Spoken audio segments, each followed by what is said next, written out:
Shalom Lakan, Kol Yeshura'al. How's your peace, Israel? Welcome back to another video. Sorry for the abrupt termination of the previous video. Some internet issues, I think. And then we're going to pick straight back up. Hasafa, Shawafa Tayam, Hashawafa Tayam, which is Hasafa, the book, Ha, which is of or the, Shawafat is judge, Yam it makes it plural, so Shawafatayam or Shawafatayam. Yeah, or someone would say someone would say Shofatim, Shofat. In the English, Shofat is how you would pronounce it. Okay. Anyway, the context is Levi and his concubine, verse chapter 19, and it reads. It says, "In those days there was no king in Israel. A certain Levi was sojourning in the remote parts of the hill country of Ephraim, who took to himself a concubine from Bethlehem in Judah. Okay, his concubine was unfaithful to him, and she went away from him to her father's house at Bethlehem in Judah, and was there some 4 months. Then her husband arose and went after her to speak kindly to her and bring her back. He had with him his servant and a couple of donkeys, and she brought him into her father's house. And when the girl's father saw him, he came with joy to meet him. And his father-in-law, the girl's father, made him stay, and he remained with them 3 days. So they ate and drank and spent the night there. And on the 4th day they arose early in the morning and prepared to go. But the girl's father said to his son-in-law, 'Strengthen your heart with a morsel of bread, and after that you may go.' So the two of them sat and ate and drank together. And the girl's father said to the man, 'Be pleased to spend the night, and let your heart be merry.' And when the man rose up to go, his father-in-law pressed him till he spent the night there again. And on the 5th day he arose early in the morning to depart. And the girl's father said, 'Strengthen your heart and wait until the day declines.' So they ate, both of them. And when the man and his concubine and his servant rose up to depart, his father-in-law, the girl's father, said to him, 'Behold, now the day has waned towards evening. Please spend the night.' And behold, the day draws to its close. Lodge here and let your heart be merry. And tomorrow you shall rise early in the morning for a journey and go home.' But the man would not spend the night. He rose up and departed, arrived opposite Jebus, that is Jerusalem. Yeah. He had with him a couple of saddled donkeys, and his concubine was with him. When they were near Jebus, the day was nearly over, and the servant said to his master, 'Come now, let us turn aside to the city of the Jebusites and spend the night in it.' And his master said to him, 'We will not turn aside into the city of foreigners who do not belong to the people of Israel, but we will go to Gibeah.' And he said to his young men, 'Come and let us draw near to one of these places and spend the night at Gibeah or at Ramah.' So they passed on and went their way, and the sun went down on them like near Gibeah, which belongs to Benjamin. And they turned aside there to go in and spend the night at Gibeah, and went in and sat down in the open square of the city, for no one took them into his house to spend the night. And behold, an old man was coming from his work in the field that evening. The man was from the hill country of Ephraim, and he was sojourning in Gibeah. The men of the place were Benjamites, and he lifted up his eyes and saw the traveler in the open square of the city. And the old man said, 'Where are you going, and where do you come from?' And he said to him, 'We are passing from Bethlehem in Judah to the remote parts of the hill country of Ephraim, from which I come. I went to Bethlehem in Judah, and I'm going to the house of the Lord, but no one has taken me into his house. We have straw and feed for our donkeys, with bread and wine for me and your female servants, and the young man with your servants. There is no lack of anything.' And the old man said, 'Peace be to you. I will care for all your wants. Only do not spend the night in the square.' So he brought him into his house and gave the donkeys feed, and they washed their feet and ate and drank." Context here is Gibeah's crime, chapter verse 22, it says, as they were making their hearts merry, behold, the men of the city, worthless fellows, surrounded the house, beating on the door. And they said to the old man, the master of the house, bring out the man who came into your house, that we may know him.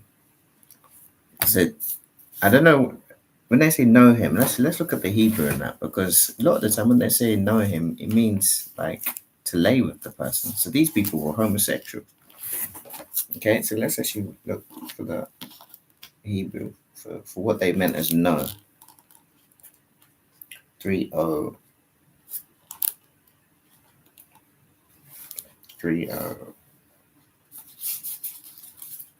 3045. It's Strong's Concordance 3045. That's what it's for know. And it's yada, to know, used in a great variety of senses, figurative, lative, euphemism, and inference. Not acknowledging acquaintance, appointment, be aware, certain, chosen, close friends. Okay, so in this case, it seems like to know them is just like to get to know the person. So I don't know. It's quite strange. Anyway, and it says, and the man, the master of the house, went out to them and said to them, no, my brothers, do not act so wickedly, since this man has come into my house. Do not do this foul thing. Behold, here are my virgin daughter and his concubine. Let me bring them out, violate them, and do what you do with what seems good to you. But against this man do not do this outrageous thing. But the men would not listen to him.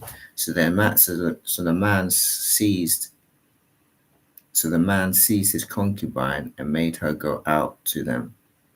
And they knew her and abused her all night, the morning. And as I don't get it, so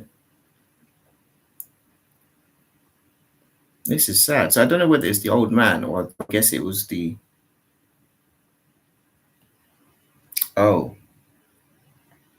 I guess it is the man's concubine. Because, well, let's just read it. Yeah. So the man seized his concubine. So he put his concubine out there, and he said, made her go out to them. And they knew her and abused her all night until the morning. And as he drew, this is sad. And as the dawn began to break, they let her go. And as morning appeared, the woman came and fell down at the door of the man's house where her master was until it was light. And the master, see, this also shows the authority. Like you sisters, you don't want to be no one's concubine. Like this is the kind of, if this is the kind of treatment you're gonna get, like this man, because she was a concubine, he treated her like she was just like a prostitute, like a harlot. He just put her out there and said, look, let them deal with you, sort of thing. She was just a prostitute to him. He says, and her look, because she calls it's her master. It says, and her master rose up in the morning, and when he opened the doors of the house and went out to go in on his way, behold, there was his concubine lying at the door of the house with her hands on the threshold. He said to her, get up, let us be going. But there was no answer. Then he put her on the donkey, and the man rose up and went away to his home. And when he entered his house, he took a knife, and taking hold of his concubine, he divided her limb by limb into 12 pieces, and sent her throughout all the territory of Israel. And all who saw it said, such a thing has never happened or been seen from the day that the people of Israel came out of the land of Egypt until this day. Consider it, take counsel, and speak. Okay, we're going to go to chapter 20. The context is the Israel's war with the tribe of Benjamin.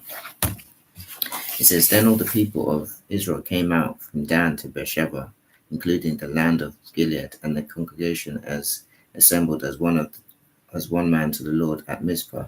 And the chiefs of all the people of all the tribes of Israel presented themselves in the assembly of the people of God, 400,000 men on foot that drew the sword. Now the people of Benjamin heard that the people of Israel had gone up to Mizpah. And the people of Israel said, tell us, how did this evil happen? And Levite, the husband of the woman who was murdered, answered and said, I came to Gibeah, that belongs to Benjamin, and I and my concubine spent the night. And the leaders of Gibeah rose against me and surrounded the house against me by night. They meant to kill me, and they violated my concubine, and she is dead. So I took hold of my concubine and cut her in pieces and sent her throughout all the country of the inheritance of Israel, for they have committed abomination and outrage in Israel. Behold, you people of Israel, all of you, give her advice and counsel here. And all the people arose as one man, saying, none of us will go to his tent, and none of us will return to his house. But now this is what we will do to Gibeah. We will go up against it by lot, and we will take 10 men of 1,000 throughout all the tribes of Israel, and 100 of 1,000, and 1,000 of 10,000, to bring provisions for the people, that when they come, they may repay Gibeah of Benjamin for all the outrage they have committed in Israel. So all the men of Israel gathered against the city and united as one man. The tribes of Israel sent men through all the tribe of Benjamin, saying, what evil is this that has taken place among you? Now therefore give up the men, the worthless fellows in Gibeah, that we may put them to death, and purge evil from Israel. But the Benjamites would not listen to the voice of the brothers of the people of Israel. Then the people of Benjamin came together out of the cities of Gibeah to go out to battle against the people of Israel.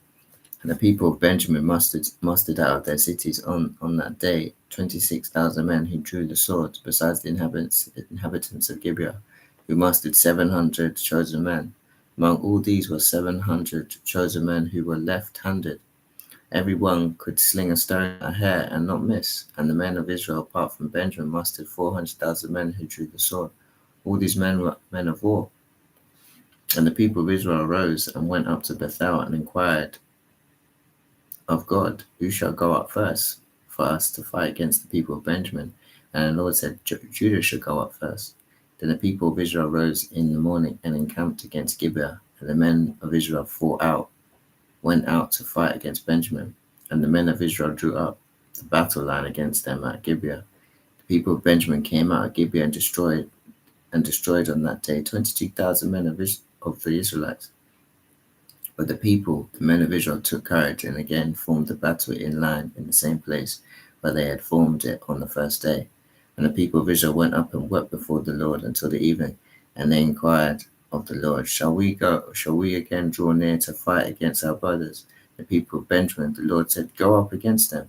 So the people of Israel came near the people of Benjamin the second day, and Benjamin went against them out of Gibeah the second day and destroyed 18,000 men of the people of Israel.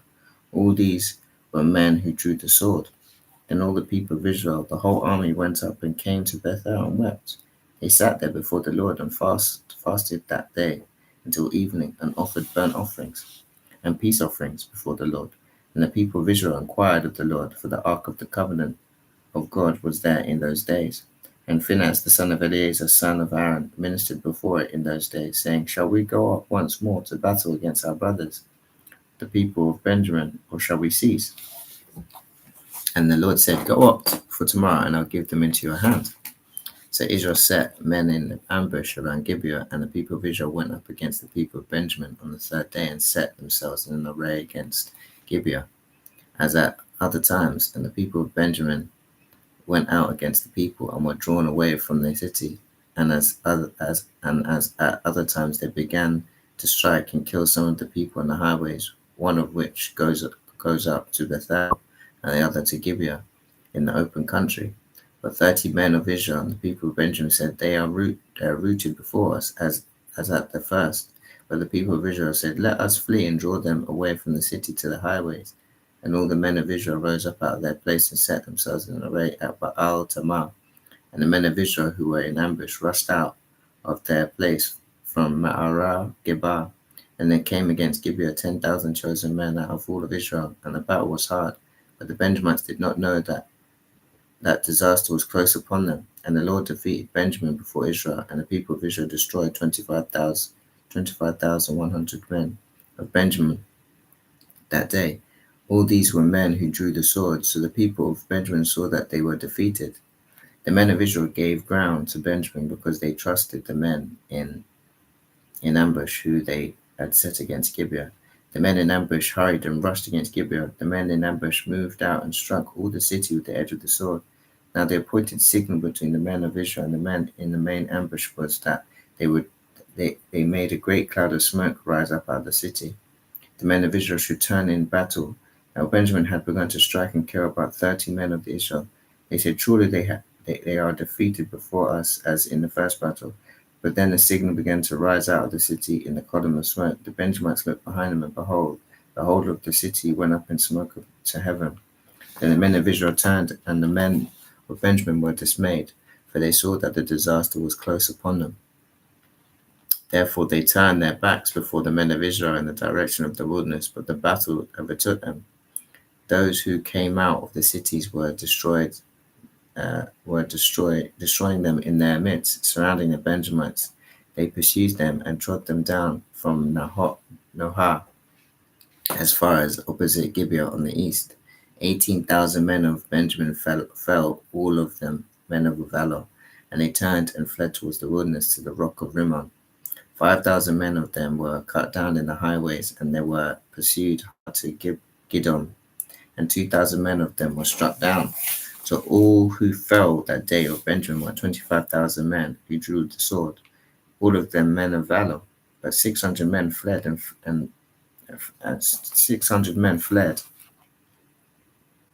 Men turned and fled towards the wilderness to the rock of Rimmon, and remained at the rock of Rimmon 4 months. And the men of Israel turned back against the people of Benjamin and struck them with the edge of the sword. The city, men and beasts, and all that they found, and all the towns that they found, they set on fire. Wow, that was a troubling time for the tribe of Benjamin. We're in the last chapter of Shaphat, or Shawafatayam. Wives provided for the tribe of Benjamin. This is chapter 21. It says, now the men of Israel had sworn at Mizpah, no one of us shall give his daughter in marriage to Benjamin. People came to Bethel's and sat there till evening before God, and they lifted up their voices and wept bitterly. And they said, O Lord, the God of Israel, why has this happened in Israel, that today there should be one tribe lacking in Israel? And the next day the people arose and built there an altar and offered burnt offerings and peace offerings. And the people of Israel said, which of all the tribes of Israel did not come up in the assembly to the Lord? For they had taken a great oath concerning him who did not come up to the Lord in Mizpah, saying, he shall surely be put to death. And the people of Israel had compassion for Benjamin their brother, and said, one tribe is cut off from Israel this day. What shall we do for wives for those who are left, since we have sworn by the Lord that we will not give them out or any of our daughters for wives? And they said, what one is there of the tribes of Israel that did not come up to the Lord to Mizpah? And behold, no one had come to the camp from Yabesh Gilead to the assembly.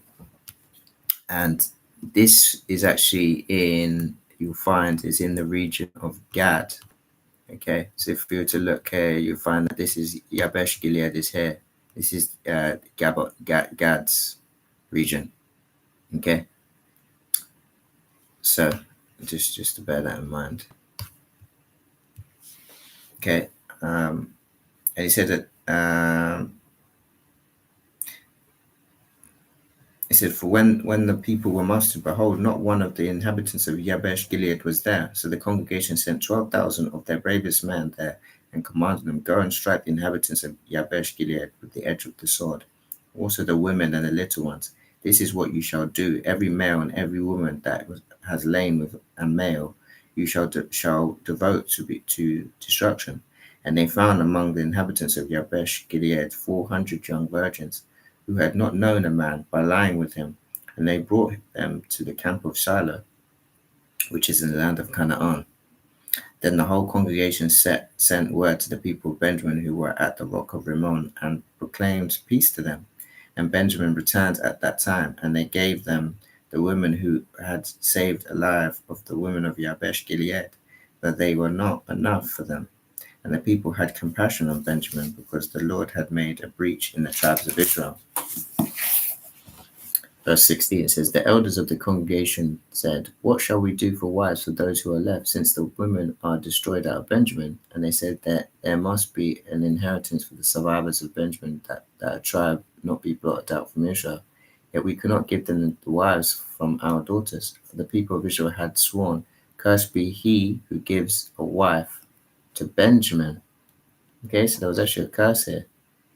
So they said, behold, there is the yearly they said, behold, there is the yearly feast of the Lord of Shiloh, which is north of Bethel, on the east of the highway that goes up from Bethel to Shechem, and south of Lebanon.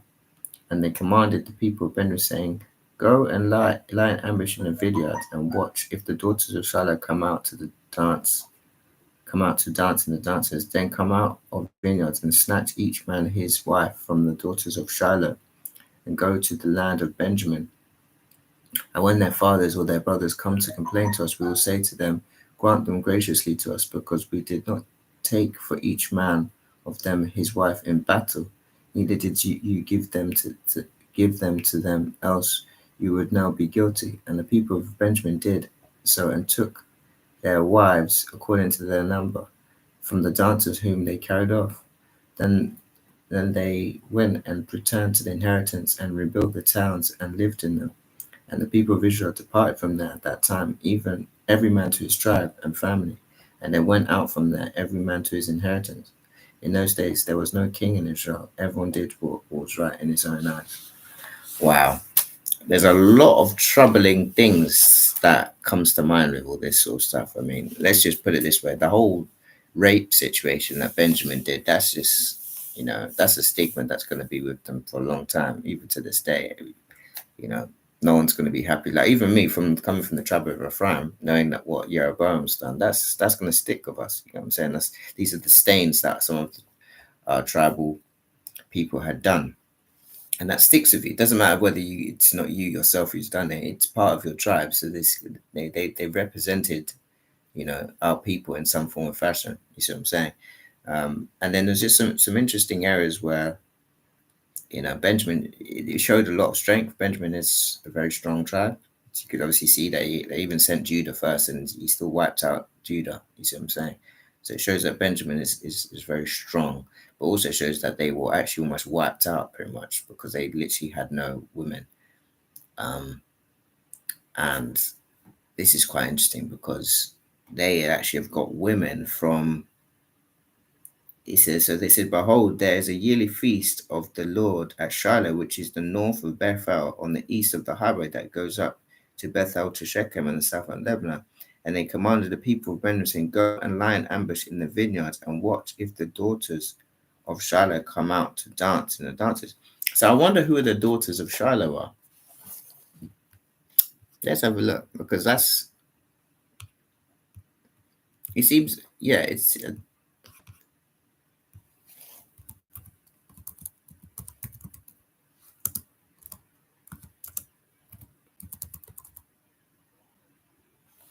yeah, that's a good question. What is the daughters? What tribes were the daughters of Shiloh?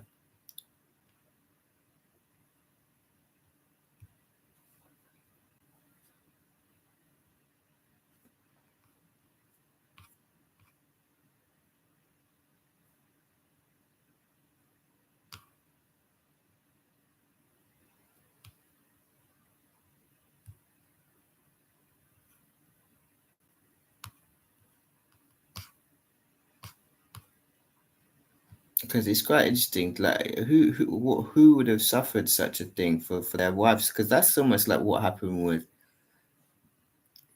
that's almost like what happened with Dinah.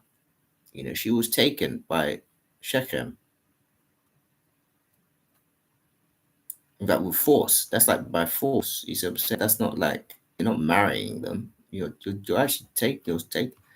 So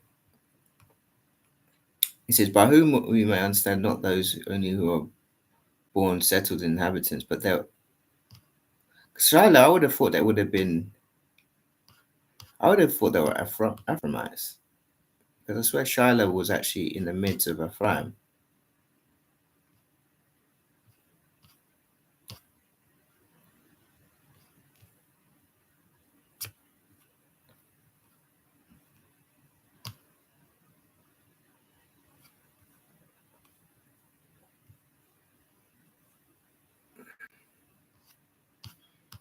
Mm. No, it's not. There isn't much to go on with this one about.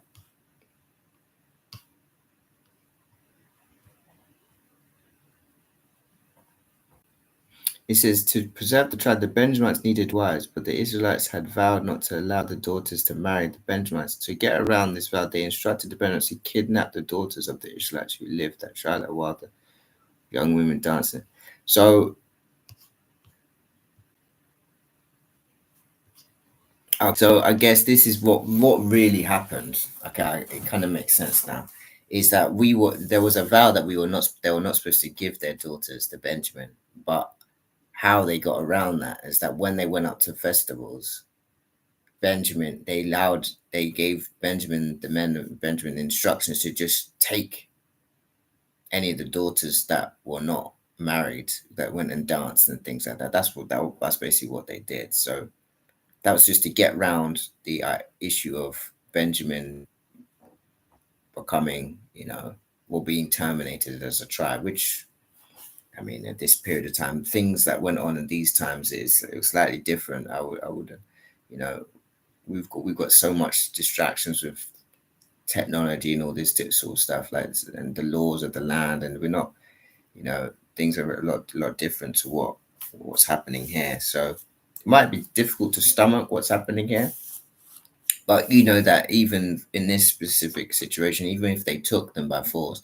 you know that they're gonna go and do the legal aspects of what is written in the law. Do you get what I'm saying? Was that they're still supposed to marry them and all this sort of stuff. Even though we did see a lot of like we're in to be honest, the Judges is a difficult period, and as you can see as you close out the chapter, it says in those days there was no king in Israel. Everyone did what was right in his own eyes. Well, you didn't need to have a king. We had the law, right? So obviously the law was what was going to govern what we should have, what was right, what was wrong. So it'd be interesting to know what they meant by that. But yeah, we've just finished the Hasafah, Hashawafatayam, right? The book of Judges. And we hope that the reader and listen to this word is edified by what we've read. I've come in quite late with this. It's quite late in the day in the UK, 3 in the morning. But I do this by the Spirit. So if there's some sort of friction in the Spirit, one has to come online and make myself known through the Spirit. We'll break some spiritual bread. So may Yahweh bless you, may Yahweh keep you, may Yahweh shine his face upon you, may Yahweh be gracious to you, may Yahweh lift up his countenance upon you, may Yahweh grant you everlasting peace in Yeshua. Amashai's name I pray. Selah.